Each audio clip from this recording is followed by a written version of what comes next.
rumah seseorang yang ingin ditemui. Apabila kamu mengetuk pintu rumah saudaramu, kawanmu, mana-mana kenalanmu atau seseorang yang kamu mahu bertemunya, maka hendaklah kamu mengetuk pintu rumahnya dengan ketukan yang lembut, sekadar ketukan yang membolehkan tuan rumah mengetahui ada seseorang yang sedang mengetuk pintu rumahnya.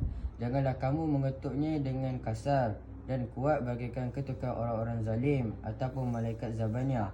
Nanti kamu akan menakutkannya dan kamu telah melakukan sesuatu yang kurang beradab.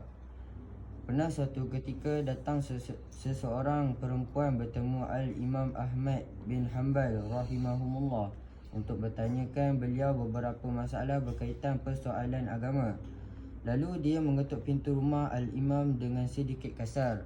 Al-Imam pun keluar seraya berkata, "Ini merupakan cara ketukan polis-polis. Adakah kebiasaan para sahabat mereka mengetuk pintu Rasulullah SAW dengan menggunakan hujung kuku?" Al-Imam Al-Bukhari rahimahumullah meriwayatkannya dalam kitab Al-Adab Al-Mufrad sebagai menunjukkan tanda beradab mereka dengan Rasulullah SAW.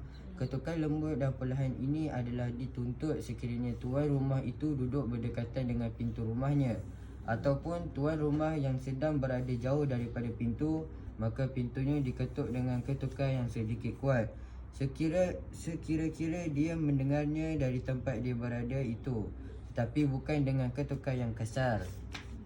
Telah disebut sebelum ini hadis baginda SAW yang mulia, sesungguhnya kelembutan itu tidaklah terdapat pada sesuatu perkara, melainkan kelembutan itu menjadikannya indah, dan tidaklah dicabutnya daripada sesuatu melainkan menjadikannya nampak buruk. Baginda SAW juga pernah bersabda, maksudnya, sesiapa yang terhalang daripadanya kelembutan, terhalang daripadanya kebaikan seluruhnya. Imam Muslim rahimahumullah telah meriwayatkannya. Sepatutnya kamu menjadikan jarak masa antara dua ketukan itu dengan jarak waktu yang bukan sekejap.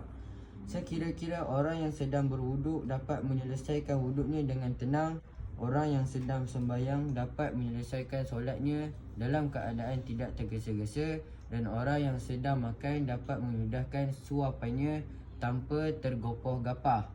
Sesetengah ulama meletakkan anggaran jarak waktu menunggu antara dua ketukan itu dengan kadar waktu solat 4 rakaat.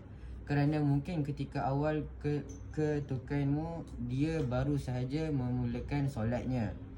Apabila kamu telah mengetuk pintu rumahnya sebanyak 3 kali dengan dijarakkan dengan jarak waktu yang jauh antara ketukan-ketukan tersebut, dan terdetik dalam fikiranmu bahawa sekiranya dia tidak sibuk, pasti dia akan keluar bertemumu, maka pulanglah. Sayyidina Rasulullah SAW pernah bersabda, maksudnya apabila salah seorang daripada kalian telah meminta izin sebanyak 3 kali dan diberikan keizinan untuknya, maka hendaklah dia beredar pulang.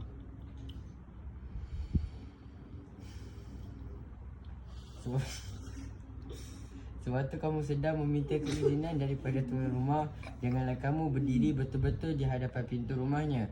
Akan tetapi berdirilah di sebelah kanan atau di sebelah kiri pintu tersebut.